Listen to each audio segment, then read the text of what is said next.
Good afternoon, sir. Good afternoon.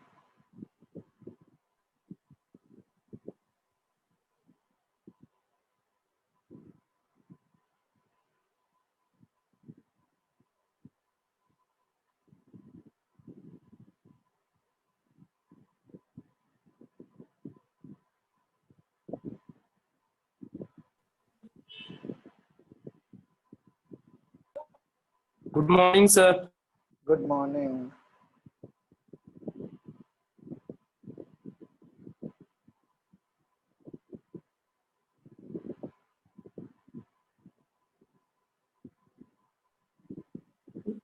Good afternoon, sir. Good afternoon. Good afternoon.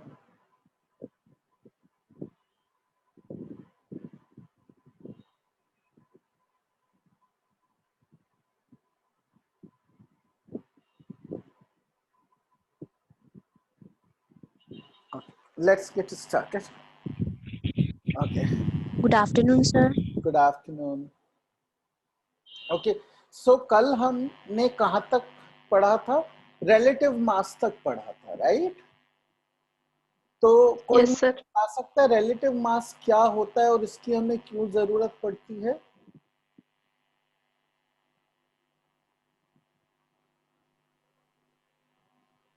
चलिए राधिका आप बताइए कि relative mass क्या होता है?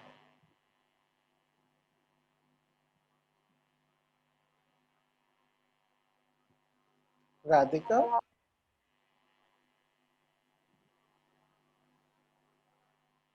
हेलो शीतल आप बताएंगे?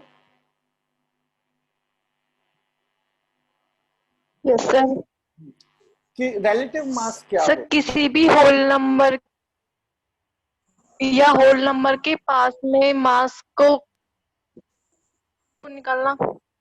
नहीं, relative mass ये है कि एक किसी चीज से कंपेयर करके मास निकालना, ठीक है ना?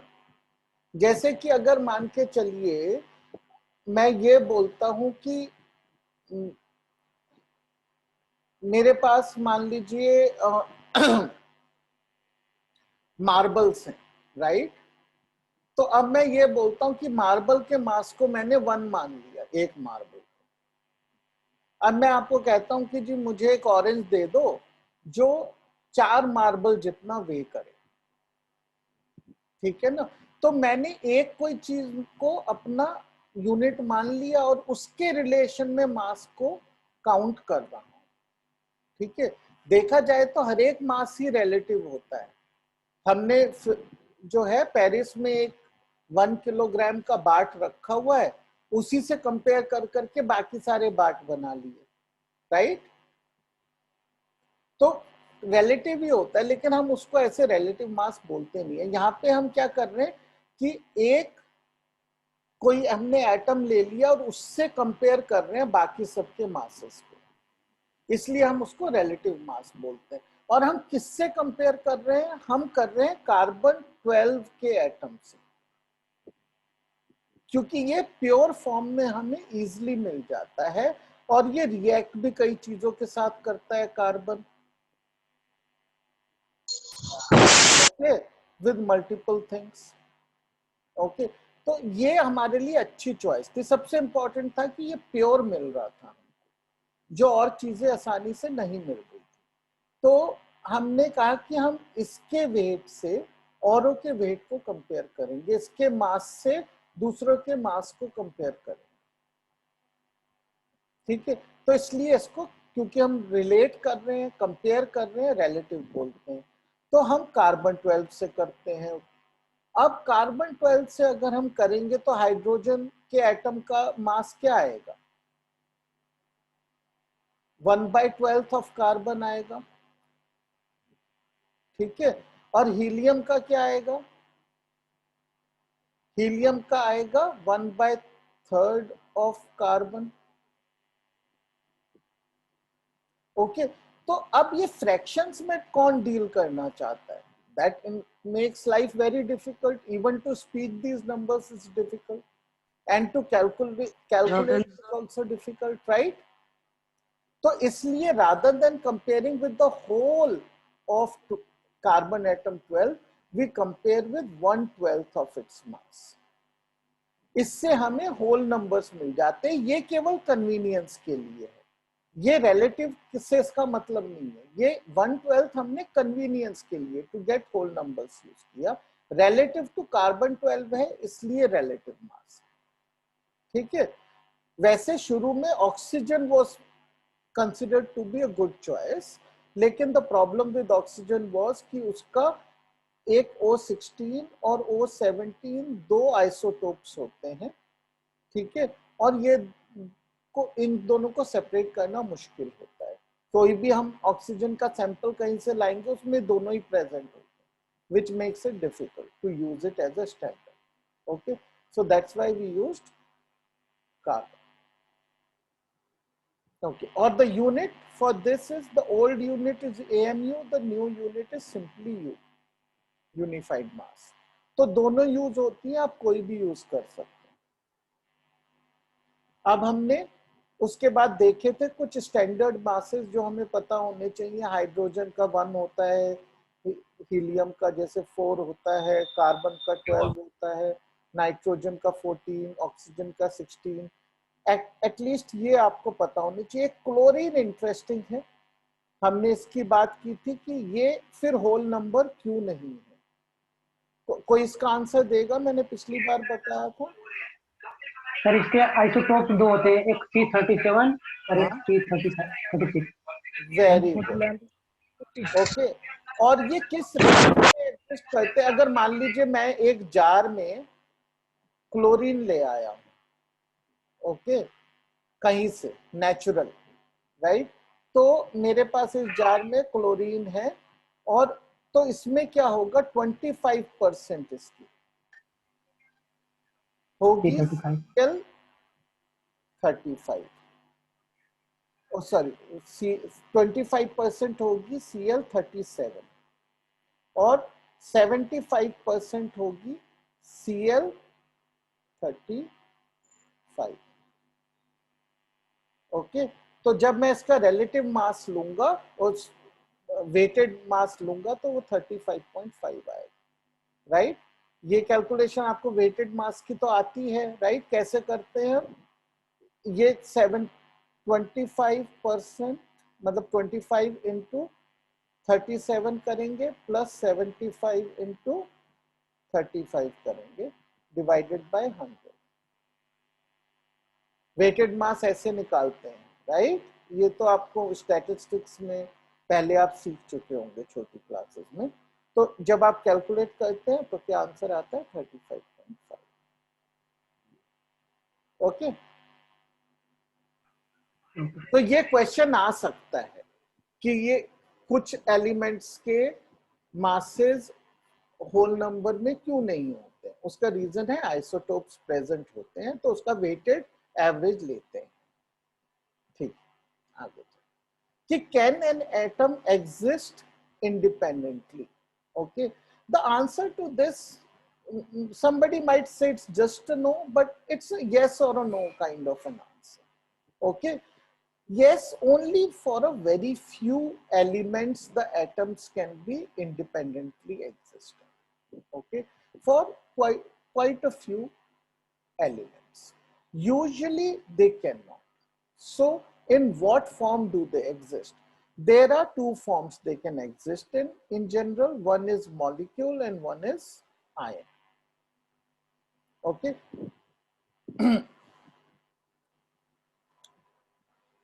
so अब molecules किस तरह की चीज होती है? ठीक है, तो मॉलिक्यूल की एक डेफिनेशन है कि molecule can be defined as the smallest particle. Okay, smallest तो एटम है, लेकिन ये किस तरह का स्मॉलेस्ट है? Smallest particle of an element और अ कंपाउंड।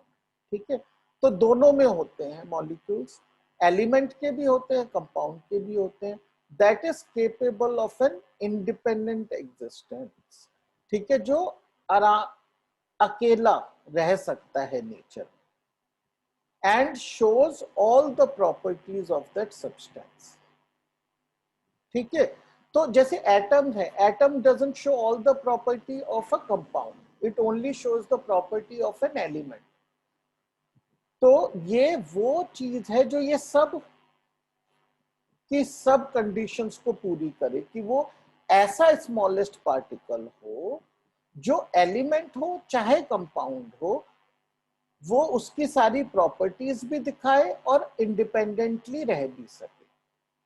ठीक है, तो इसी डेफिनेशन से हमें पता चल जाता है कि मॉलिक्यूल्स एलिमेंट में भी होते हैं और कंपाउंड्स में भी होते हैं।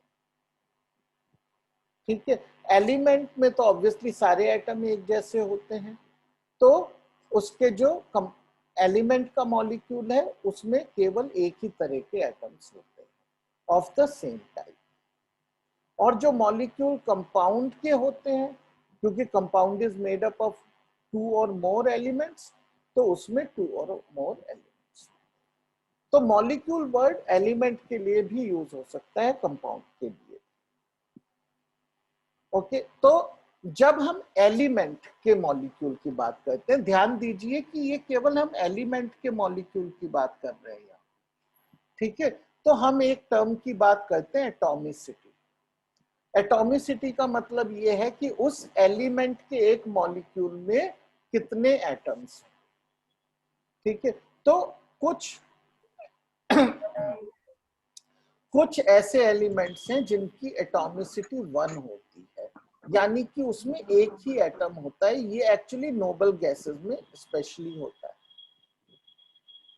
ये नॉन रिएक्टिव होती हैं, तो हम बोलेंगे कि इनका मॉलिक्यूल और एटम एक ही चीज है, लेकिन the word molecule can be used for it. Okay, so if I ask that what is, if I say that helium does not form a molecule, so is that a true statement or not?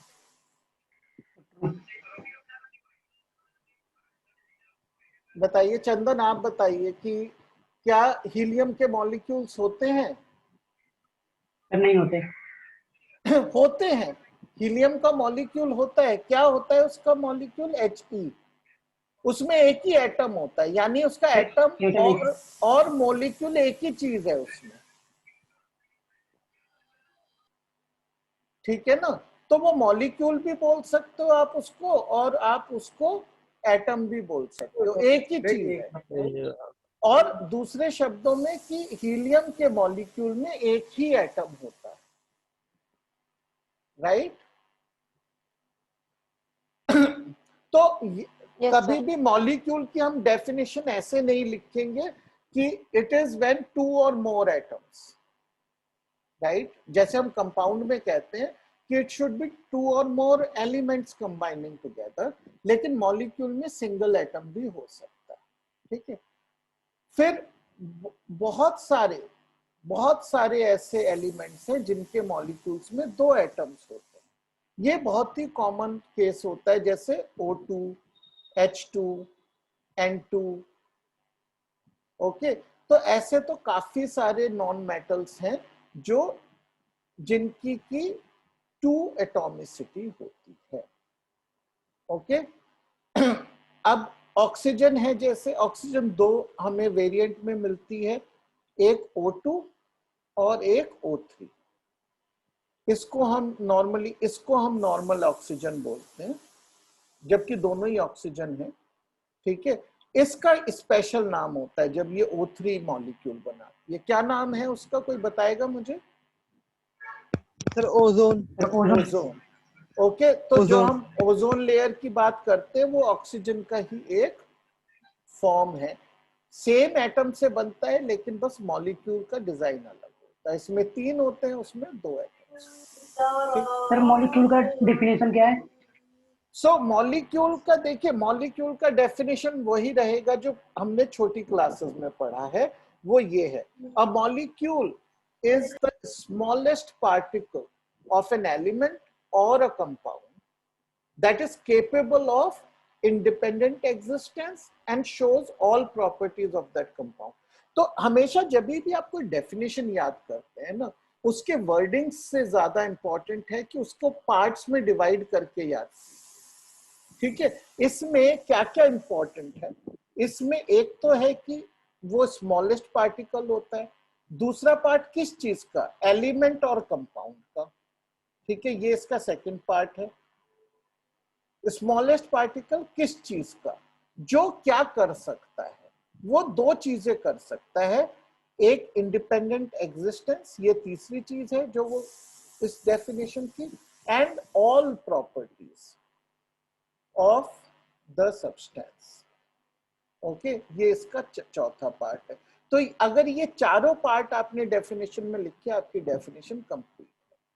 ये smallest है, element और compound में smallest होता है, और independent existence कर सकता है, साथ में सारी प्रॉपर्टीज सब्सटेंस की दिखा। ठीक है, तो ये डेफिनेशन है इसकी। ये चारों पार्ट उसमें आने चाहिए, चाहे आपकी लैंग्वेज आगे पीछे। ठीक है, चलिए अब कुछ ऐसे भी एलिमेंट्स होते हैं जिनका कि हम एटॉमिसिटी ये कह सकते हैं कि डिफाइन नहीं कर सकते, या ये कह सकते हैं कि उनकी पॉली एटॉमिक है, बस हम सिंपली उनको पॉली एटॉमिक बोल के छोड़ सकते हैं। ओके, हमें पता नहीं वो क्या है।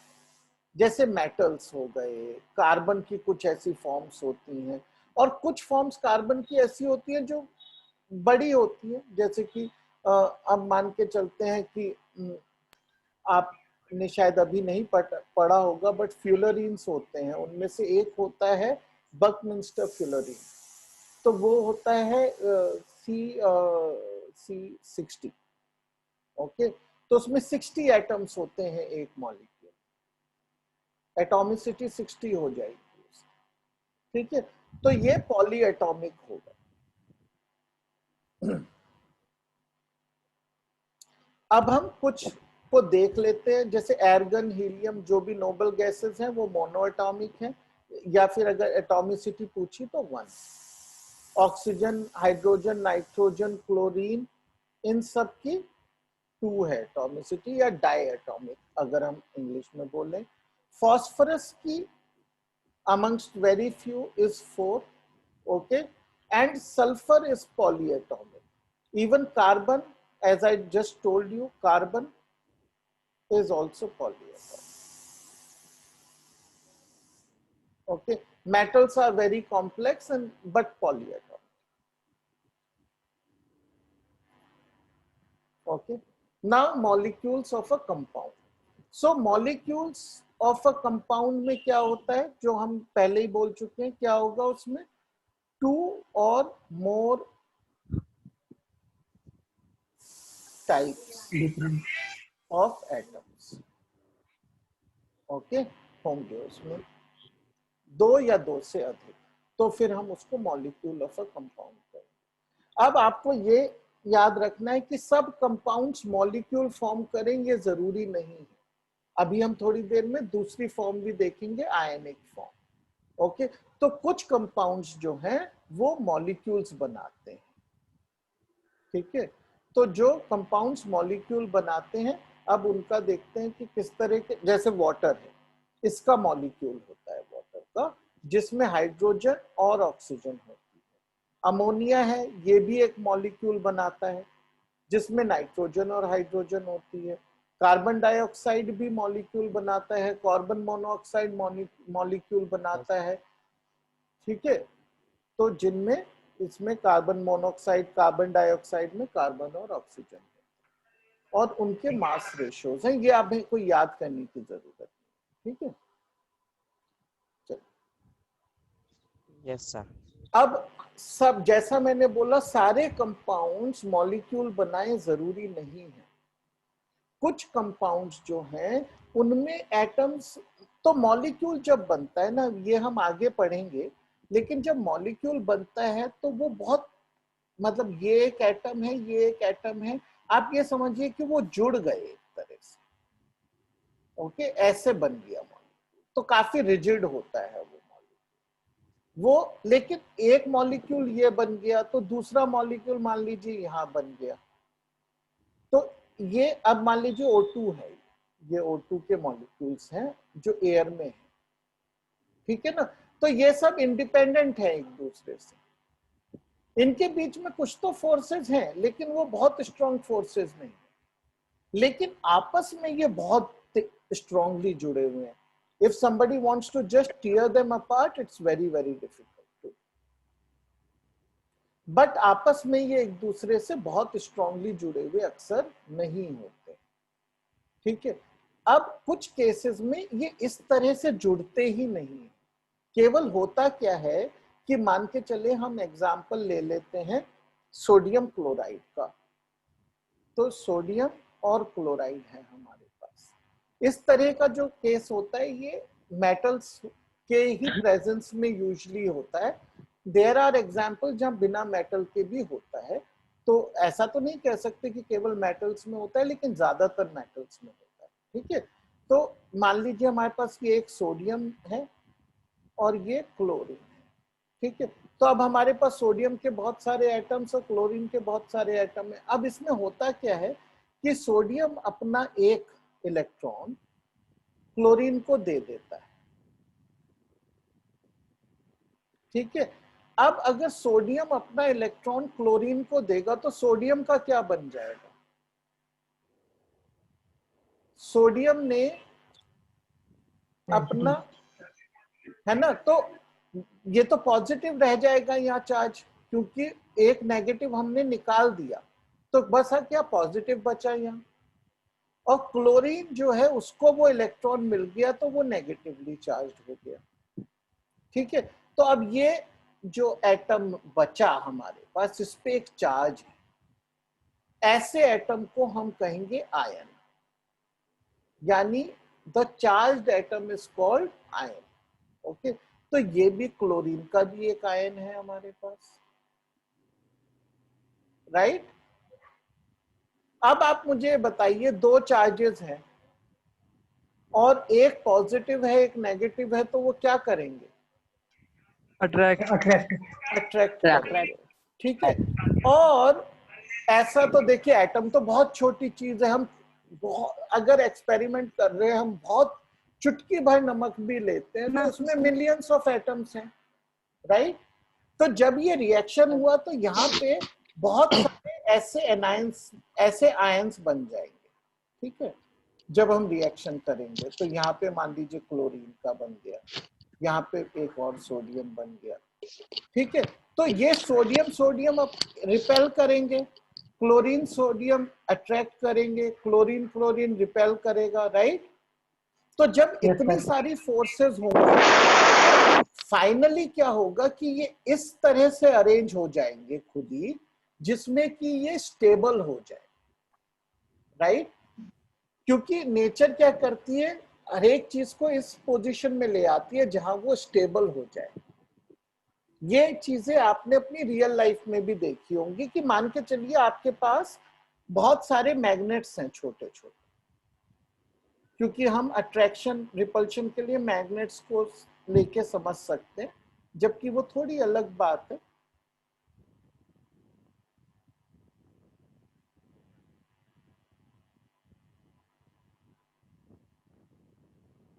ठीक है. ये मेरे पास मैग्नेट्स है, मैंने उसके पोल लिख दिए. अब मैं ये मैग्नेट्स को उठा के एक डब्बे में डाल दूं तो क्या होगा? ये ऐसे ही रखे रहेंगे अगर मैं इनको उठा के डब्बे में डालूं? No sir. सर जब तक ये एक दूसरे तक अटैच नहीं होंगे या फिर जब तक रेपल नहीं होंगे, जब तक ये हाँ सर स्टेबल नहीं होंगे, जब तक ये ऐसे ही रहेंगे. ऐसे ये इस तरह स्टेबल रहेंगे नहीं. तो क्या होगा कि ये रीओरिएंट, अगर मैंने इनको कहीं दबाया हुआ है, ऐसे इनके ऊपर वेट रख दिया, तब तो इनके पास चॉइस नहीं है. लेकिन अगर ये फ्री है तो ये क्या करेगा, ये वाला जो है ऐसे रोटेट हो जाएगा. तो यहाँ पे साउथ आ जाएगा, यहाँ नॉर्थ आ जाएगा, ये दोनों अब चिपक जाएंगे आकर. राइट. ये आके एक्चुअली मुझे उल्टा एरो बनाना चाहिए, ज्यादा समझ आएगा. ठीक है. ये आके ऐसे अब चिपक गए और अब ये तो एक ऑलरेडी एक दूसरे को अट्रैक्ट करेगा. अब जैसे ये उल्टा हो गया तो ये भी आके यहाँ चिपकेगा और ये वाला जो है ये पलट जाएगा. तो यहाँ साउथ हो जाएगा, यहाँ नॉर्थ हो जाएगा, यहाँ. तो ये रीओरिएंट हो जाएंगे, खुद से रीओरिएंट हो जाएंगे. राइट. अपनी फोर्सेस की वजह से. तो उसी तरह से जब ये आयंस बन जाते हैं, ये इस तरह ना ओरिएंट होकर बहुत ही स्ट्रॉन्ग एक स्ट्रक्चर बना लेते हैं और उसके बाद जो हमारा सोडियम क्लोराइड है वो एक स्टेबल स्ट्रक्चर बन जाता है, क्रिस्टल्स बन जाते हैं उसके, ठीक है। वो क्रिस्टल्स काफी स्ट्रॉन्ग होते हैं और स्टेबल होते हैं। तो लेकिन अब इसमें इंडिविजुअली आप ये नहीं कह सकते कि ये क्लोरीन केवल इस सोडियम के साथ जुड़ा हुआ है। एक्चुअली अगर मैं आपको, यहाँ पे थोड़ा जगह कम है, लेकिन अगर मैं आपको रियलिटी में दिखाऊं तो ये जो सोडियम क्लोराइड है ये इस तरह का एक स्ट्रक्चर बना लेता है। तो यहाँ सोडियम है, यहाँ क्लोरीन है, यहाँ सोडियम है, यहाँ क्लोरीन है, तो यहाँ सोडियम होगा, यहाँ क्लोरीन। समझ रहे हैं आप? इस तरीके से डायगोनली ऑपोजिट सेम चार्जेस होते हैं और एडजेसेंट डिफरेंट चार्जेस होते हैं। और अब इसके ऊपर एक और ऐसा ही होगा। तो ऐसा क्यूबिकल एक स्ट्रक्चर बना लेता है, ओके। और ऐसे मिलियंस ऑफ क्यूब्स एक साथ जुड़े हुए हैं। अब इसमें आप क्या ये बोल सकते हो कि ये वाला सोडियम किस क्लोरीन के साथ है?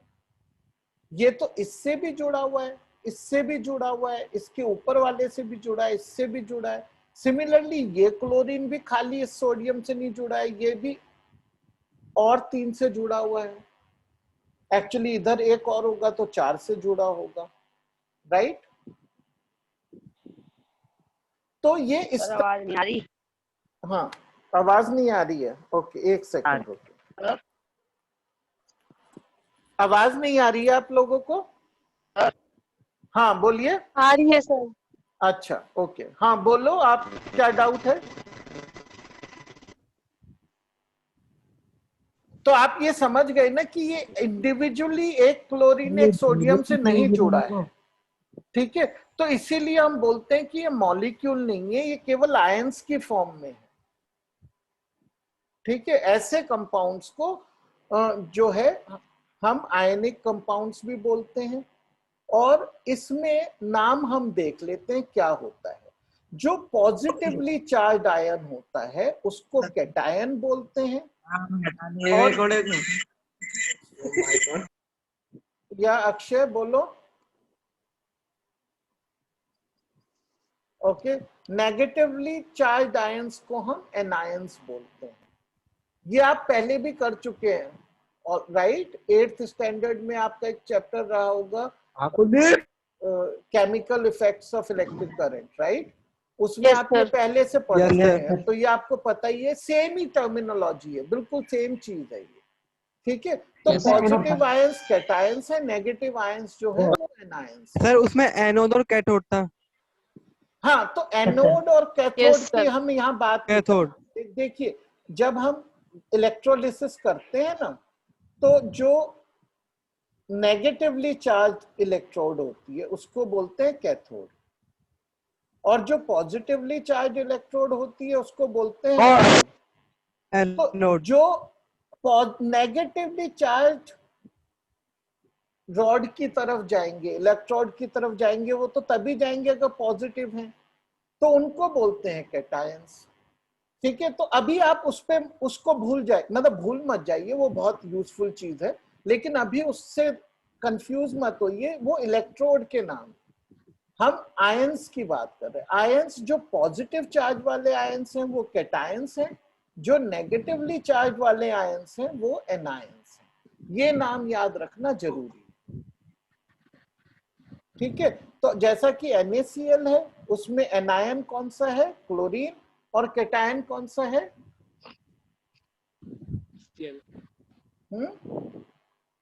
NaCl में कैटायन कौन सा है? Sodium. Sodium cation. Very good, ठीक है। अब देखते हैं कि कुछ कंपाउंड्स के नाम जो कि आयनिक है। Obviously that list is huge, हम बस 2-4 देख रहे हैं, जैसे कैल्शियम ऑक्साइड, ठीक है। तो ये क्या? Calcium oxide. इसका एक और नाम होता है, नॉर्मली हम इसको क्विकलाइन भी कहते हैं, ठीक है। तो कैल्शियम ऑक्साइड। फिर क्या है? Magnesium sulphide. Magnesium sulphide, okay, then we have sodium chloride which is NaCl।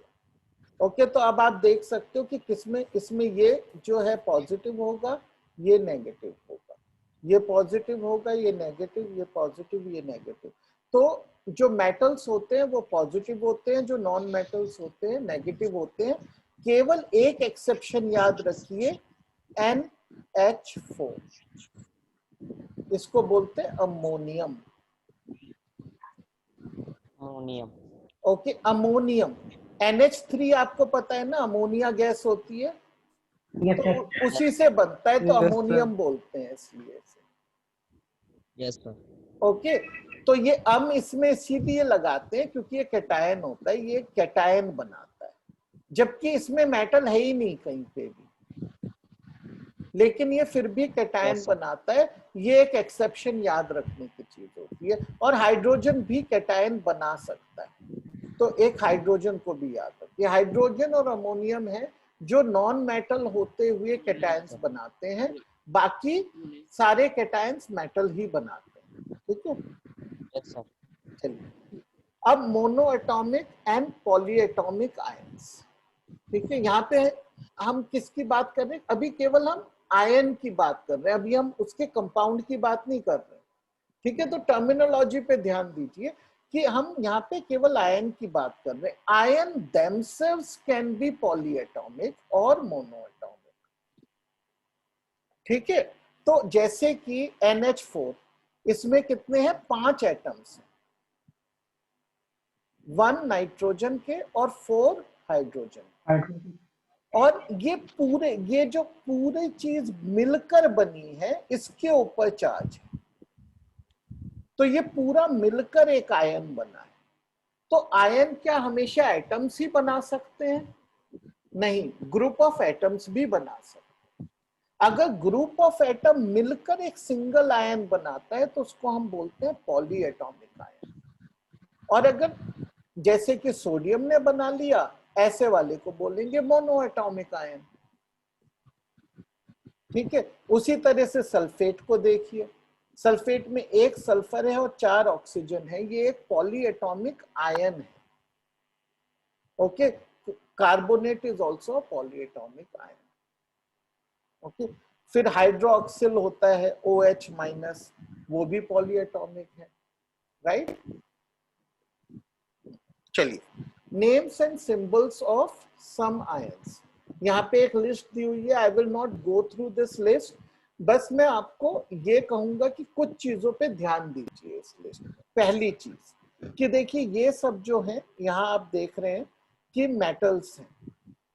ठीक है, तो मेटल्स सब पॉजिटिव है, और जो हम कैसे लिखते हैं चार्ज, इसको कि कितना चार्ज है। अब मान लीजिए सोडियम है, उस पे 1 चार्ज है, तो हम एक बार प्लस लिख देंगे। ठीक है, लेकिन अभी हम कुछ और लेते हैं, जैसे मैग्नीशियम। तो मैग्नीशियम पे 2 मतलब ये अपने 2 इलेक्ट्रॉन्स देता है, तो इसका मतलब इसके ऊपर कितना चार्ज है? 2 है। और अगर इसके ऊपर 2 चार्ज है तो इसको लिखने के 2 तरीके होते हैं। जो सबसे आसान तरीका है वो है कि 2 प्लस लिखिए, पहले 2 लिखना है फिर प्लस। तो इसका मतलब मैग्नीशियम आयन में 2 इलेक्ट्रॉन की कमी है, उस पर 2 पॉजिटिव चार्जेस। ठीक है, वैसे आप कभी कभी कोई और बुक देखेंगे उसमें ऐसे भी लिखा हो सकता है। ठीक है, तो वो भी गलत नहीं है, बट आई विल प्रेफर कि बुक में ये यूज किया गया, आप ये यूज करिए, और ये इजी भी होता है, इसमें काउंट नहीं करना पड़ता, कभी गलती नहीं होती। ठीक है, तो ये इस तरह से लिखते हैं। उसी तरीके से मान के चलते हैं ऑक्सीजन पे 2 नेगेटिव चार्जेस होंगे, तो हम उसको ऐसे लिखें। और मान लीजिए क्लोरीन पे सिंगल होगा, तो क्लोरीन को बस माइनस लिख के छोड़ देते हैं। हम चाहें तो 1 माइनस लिख सकते थे, लेकिन उसकी जरूरत नहीं समझी जाती है, तो वो आप भी मत लिखिए, केवल सिंपल लिखिए क्लोरीन सिंगल माइनस। लेकिन अगर कोई भी चीज जिसपे मल्टीपल साइंस है, नेगेटिव है, जैसे नाइट्रोजन पे 3 नेगेटिव हो सकता है, तो ऐसे लिखिए। ठीक है, तो ये पहली चीज हो गई कि कैसे हम चार्जेस लिखते हैं। अब दूसरी चीज यहां ध्यान दीजिए कि कहीं कहीं पे ये नंबर्स लिखे हुए हैं। ये हम नंबर्स मेटल्स के केस में लिखते हैं, और इस नंबर का मतलब ये होता है कि उसकी वैलेंसी क्या है। ये हम तभी नंबर लिखते हैं अगर एक से ज्यादा वैलेंसी हो सकती है। आपको वैसे वैलेंसी जरूर पता होगा, हम छोटी क्लासेस में कर चुके हैं, वरना वो इस चैप्टर में रिवाइज होगा। ठीक है, अभी नहीं पढ़ा है, हाँ नहीं पढ़ा है आपने? अभी नहीं पढ़ा है। पहली बार नाम सुन रहे हैं। अच्छा अच्छा, ठीक है, कोई बात नहीं, तो अभी वो आएगा पार्ट। ठीक है। तो ये जो नंबर्स में लिखा है ये उसकी वैलेंसीज हैं, या ये कह लीजिए कि कितना चार्ज आएगा वो है। ये तभी लिखते हैं अगर कोई एटम मल्टीपल टाइप के आयंस बना सकता है। जैसे मान लीजिए आयरन है, ठीक है, आयरन है, तो आयरन को क्या लिखते हैं? Fe लिखते हैं, ये तो पता है आपको, राइट? आयरन को Fe लिखते यस हैं। सर। अब आयरन ना Yes, sir. दो तरह से आयन बनाता है। एक आयन वो बनाता है Fe2+, और एक आयन वो बना सकता है Fe3+। ये दोनों ही पॉसिबिलिटीज हैं। क्योंकि दो पॉसिबिलिटी है, तो फिर हमने उन आयरन को लिखते वक्त, जब हम इंग्लिश में लिखेंगे, तो हमने दो नाम दे दिए कि आयरन 2 तो बनाता है ये वाला, और आयरन 3 बनाता है ये वाला। तो ये जो नंबर ब्रैकेट में लिखते हैं ये हमेशा रोमन न्यूमरल्स में लिखते हैं। आप ऐसा नहीं लिख सकते हैं, ये मत लिख दिए, ये गलत है। ओके, इनको रोमन न्यूमरल में लिखते हैं, तो आप ये नंबर देख के डायरेक्टली वो लिख सकते हैं कि कितना चार्ज आएगा। लेकिन जिनमें से ये एक होता है वहां हम लिखते नहीं है।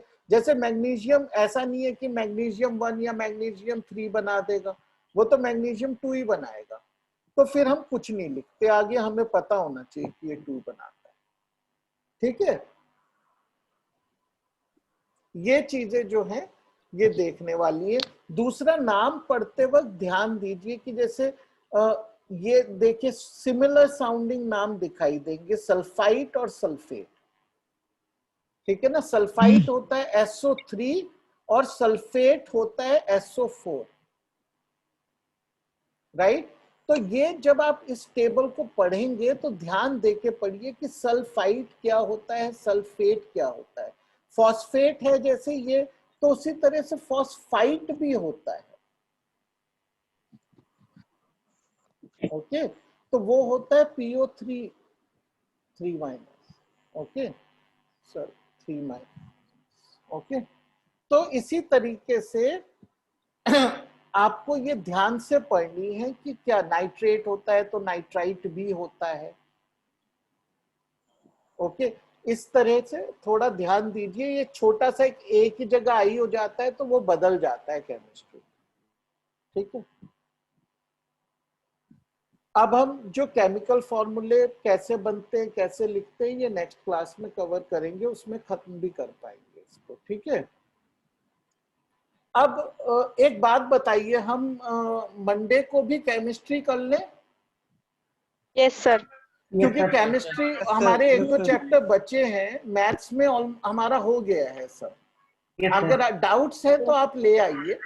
हम पहले ना साइंस खत्म कर लेते हैं, फिर बचे हुए लेक्चर्स में साइंस और मैथ्स दोनों के डाउट्स कर लेंगे। Okay yes sir. Sir.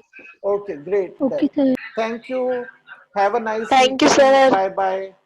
Yes, sir. Same to you, sir. Have a nice day. Thank you sir, thank you, bye bye, Thank you, sir. Thank you, bye Bye, sir. Bye bye Bye. Bye sir. Bye bye Bye. Bye. Bye.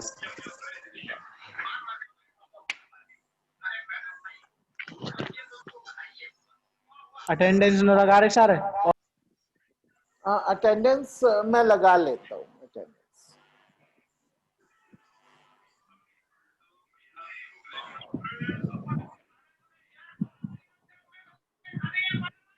Bye, sir. Bye. Bye bye.